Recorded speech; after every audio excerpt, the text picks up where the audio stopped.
What's going on, y'all? Carlito here, back with another video on your screen. I'm here with my man right here, Big Bro, all the way in Australia.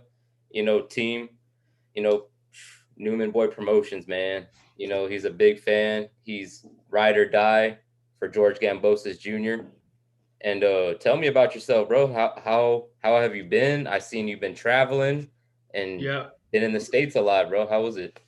Yeah, I was in the States for 5 weeks, back in Australia now as we start to prepare for Heney versus Kambosos or Kambosos versus Heney. So had a good trip over there, Santa Barbara, Los Angeles, Ohio, Vegas, some other parts of California. So that was good.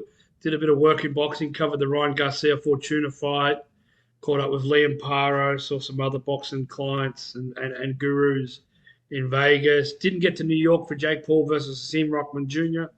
But yeah, we grinded a bit out there, a bit of work, a bit of play, and then now we're back in Australia, zoning in on what we need to be zoning in on. Amen. Amen. So how do you feel about, I always ask you, always first question is normally how do you feel about where boxing's at? And boxing is really taken off. And Yeah, it has. I think boxing's in a good space at the moment. I see a lot of great fights happening. We saw one last week with Usyk Joshua, and yep, hopefully Usyk Fury next year, or Fury versus Usyk, and Spence and Crawford almost there, guys. Not far off now from making that fight happen in November, and then obviously Javante Davis making his return to the ring in December. We've got Devin Haney coming down to defend all these belts against, excuse me, George Kambosos. So there's just so many good matchups. The potential Garcia, Javante Davis versus Ryan Garcia fight. You know what I mean? Jamel Charlo taking on our own Tim Zoo early next year in Las Vegas on January 29th. So I see a lot of great fights that are happening in the next 6 months, and then that's what boxing needs. I mean, if you've got good fights that are coming up, Canelo versus Triple G, which look, I think that fight's a little bit outdated now, but it's still a good fight. You know what I mean? Triple G's a warrior and a legend. So I think if you've got good fights coming up the next 3 or 4 months, I mean, the sport's in a very good position. amen, amen. So we haven't talked, in person over the Zoom since right before the camp ended for Yeah, George Gambosis and Haney won. How do you feel? Break down that fight. You were there live and in person. Break down that fight. How do you feel? How both opponents did? look, I think it was a lot closer fight than what the judges actually had it. But full respect to Devin Haney, he did what he had to do. It was a close look. He won the majority of the rounds, but they were very very close rounds in order what he actually did with the jabbing and the holding. And full props to him. I think George was off that night. I've got to admit that I don't think he was right. It definitely wasn't the same leg movement as he had for Tiafoe and Selby and Bay. He was a lot more sharper, crisper. His punches were a lot shorter. So, I mean, at the end of the day, it's about that green tick on that box rec, and Devin Haney got that. So, full props to Devin Haney. Um, but, all in all, big event, 44,000 people, massive big stadium, live on ESPN back into America, and main event around Australia. So, look, it was good. It was great for boxing. Wasn't good for Team Cambosos and Ferocious, but Team Ferocious and Cambosos get to go do it now, round two. They're geared up, I'm sure, bro. I see you have that fly shirt on, bro. And Oh, yeah, yeah. tell me about on compared to when he was not champion yet, working in the ranks, finally getting that title match, getting all the belts, and then fast forward all the way to a couple months back, when they shined up over there in Australia, until now, does he still have that same mindset that you've seen? I think George has got a completely different mindset now than when he's ever had in his life. And that's really scary. Um, he's the mindset he had between Selby and Tiafoe was the underdog, shock the world. I got nothing to lose, do or die. The mindset for Haney was, I think, a little bit distracted by how much the hoopla and everything was, and being the A side in such a massive main event. Now for George, we did the press conference today. We flew down. and it was a different George Kambosos in the press conference. I think you would have seen he was a little bit more reserved, a lot quieter, but a little bit more like zoned in, where he's mentally gone to a place where he's probably never gone before the last 6, 7 weeks. And he told me, he said he was upset about a few things, and he was upset about this, and he can now see that that was happening because of this. So I think mentally a lot stronger now, over the next 7 weeks, as he starts to, he's starting to beef it up now in terms of preparation. So I think that'll be a massive advantage for him come October the 16th. Hell yeah, hell yeah. And were you surprised that, it's back in Australia and not in the States? No, because the contract, what people got to realize is the original contract was for Lomachenko to fight in June, July. Lomachenko couldn't fight. Devin Haney was offered the fight for the same money. And Devin Haney took that fight, but the contract was a rematch clause. Both fights were meant to be in Australia. So shout out, as I said the other day, shout out to Bill Haney and Devin Haney. They stuck to their word. They're going to go back down here. They believe that they can defend all the belts. They believe that they can get the job done.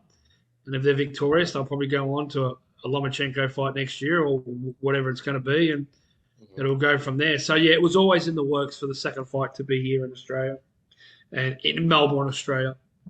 That's excellent, bro. And, how excited are you and how much more amped is, the city and everything? How is the boxing fans? Are they coming out of the woodwork now?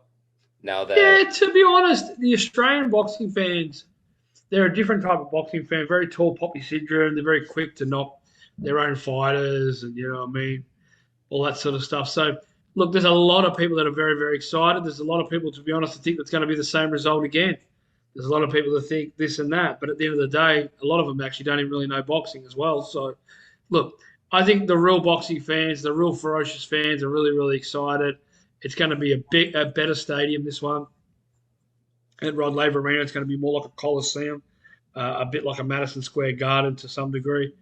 I think this will be a better event than the first time. I don't think it'll be as big, but it'll be a lot better. It'll be a lot more louder. It'll be a lot more vocal. So, the people of Victoria and Melbourne, because that state, it's 2 states away. It'd be like going from where you are into Mexico. It's a 2.5 hour flight for me to get there from here.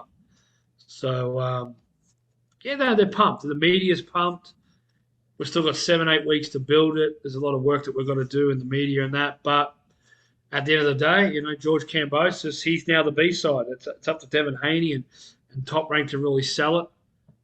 George doesn't have the need to sell it. He's not the A side, and George will take necessarily different approach on how he thinks that he needs to be right for fight week, because I think some of the stuff last time was a little bit draining, and it would be for any fight. It was a little bit draining, and just these little 1%ers that add up. Yeah, for sure. And big shout out, man, to everyone in Australia too, and for putting on that massive event and putting on another massive event. It's big event. It's been a long time, and it's been a long time since they've had the excitement of a boxer over there that's shining so bright, and all they do is talk about George Kambosos is still here in the States. Oh man, it's massive. Like, I actually said this to George the other day. We don't forget about the international, worldwide love that you get, because, bro, when I was in Vegas, a lot of the gyms, they were like ferocious. You have the Australian accent. People like ferocious. What happened in the first fight? What's he going to do different? Man, fucking hell, when he dusted Tiafoe, boom, boom, boom. And then when I was in LA at the fight, it was all ferocious. Not all the time, but his name kept coming up a little bit. Yep.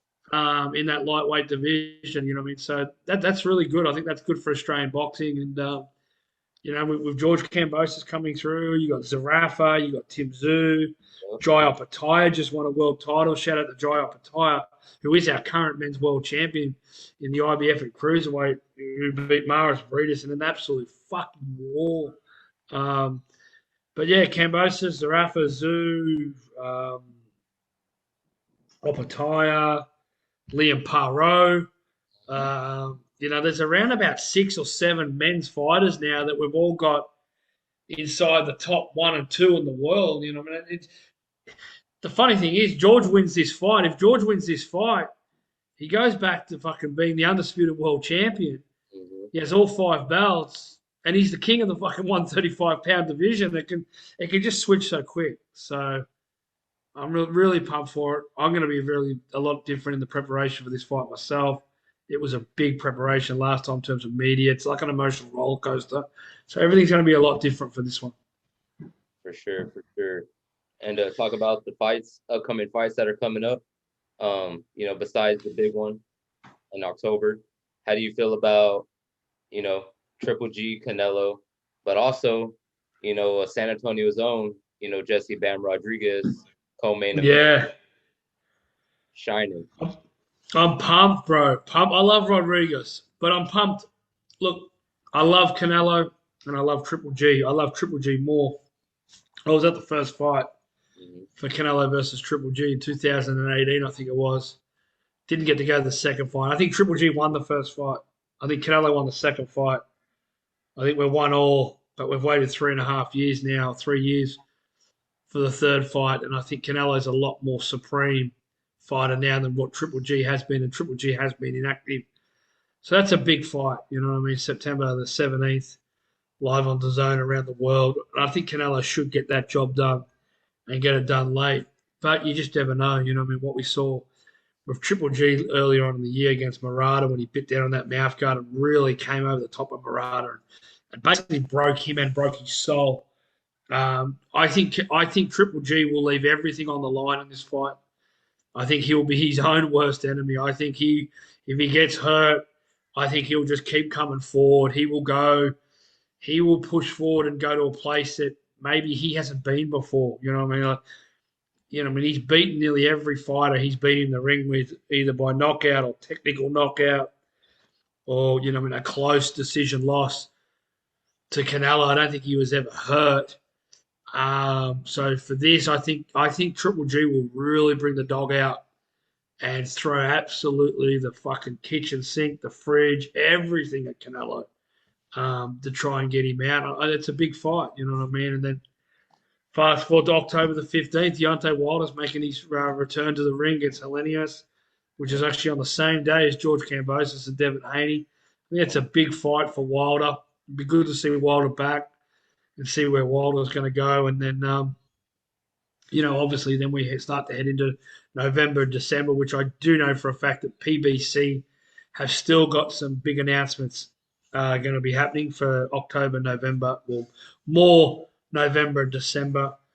Caleb Plant fighting Anthony Durrell, which is the co-main event. How do you feel about that? Um, yeah, it's a good fight. That's actually a really good fight.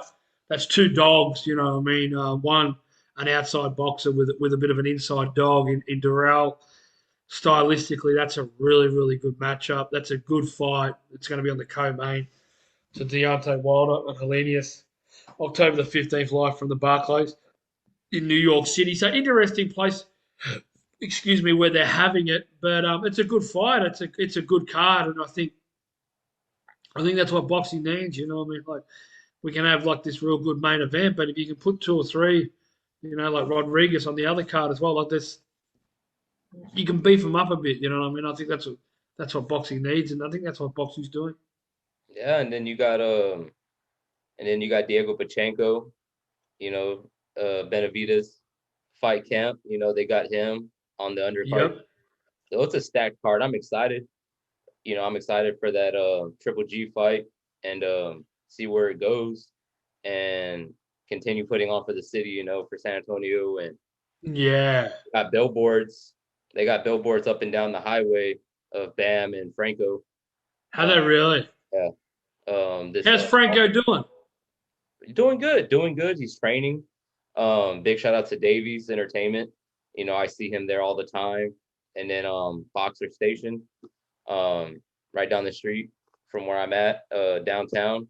It's exciting, man. It's really exciting. I want him to be back in the ring, and hopefully he gets signed by Matchroom and Eddie Hearns, since he's a free agent now of Golden Boy. Yeah. Um, it's it's going to be an exciting end of the year. I'll tell you that. Another big fight I like is Chris Eubank Jr. versus Conor Benn. I think that is an absolute British. That fight could be the best boxing match you'll see all year. I'm really being serious here, and I think one, I love Conor Benn. I think he's a fucking dog. He's a junkyard dog. He's going up in weight, but he really wants to give it to Chris Eubank Jr. And I think Chris Eubank Jr., I've seen him fight live a few times. I think he's a very slick boxer. You know, he's had a defeat, obviously, against George Groves. Um, he can box on the outside, he can box on the inside, but I think he'll box outside early, come inside, and try and break Conor Benn down. But it's hard to break Conor Benn down when he's coming at you with that pace. So they're two guys that really want to do it for themselves and their fathers. And man, that is going to be an absolute barn burner cracker. I cannot wait for that fight. It is the week before Kambosos versus Haney, too. The week before Wilder. It is fucking. I'm telling you, Carlito, that fight could steal the whole show. I know it's a UK fight, but that fight could steal the show of all the fights this year. It really could. Dude, I'm really excited. You know, I have nothing but love for the UK, and shout out Yeah, to Justin Ben, you know, for coming on my channel always when he does. And the fan, yeah, Nigel and Connor. I'm a big fan of Connor, you know that, and yeah, yeah. I have a shirt that I'm waiting to reveal when I interview Justin and soon. It's gonna be good, bro. I can't wait. I'm too excited, bro, for that fight.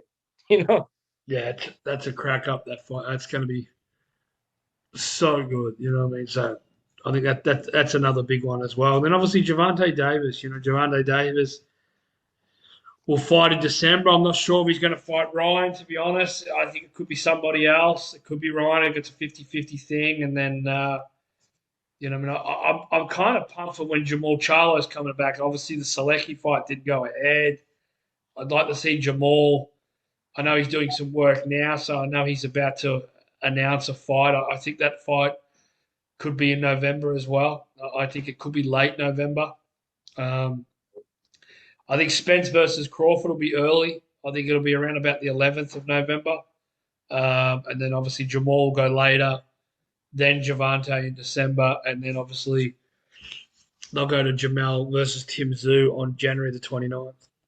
And where's that one gonna be? You know, Vegas. Vegas.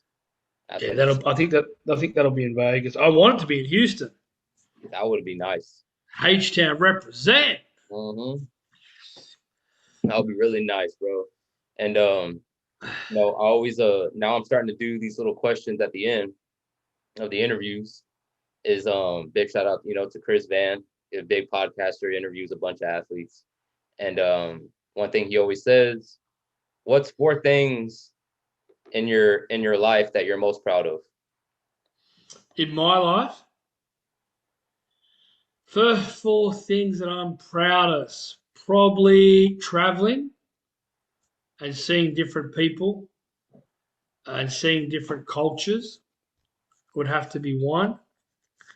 Uh, Proud to be affiliated with FightHype and obviously and doing the work that I've done. Shout out to Ben Thompson. Wasn't for Ben Thompson, Floyd Mayweather, none of this would ever be possible.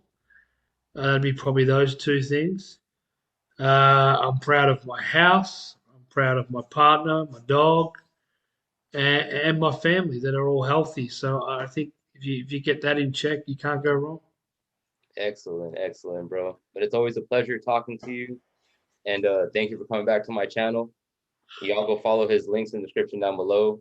Nunanboy Promotions, FightHype, biggest platform on YouTube to put out the news of big fights coming up.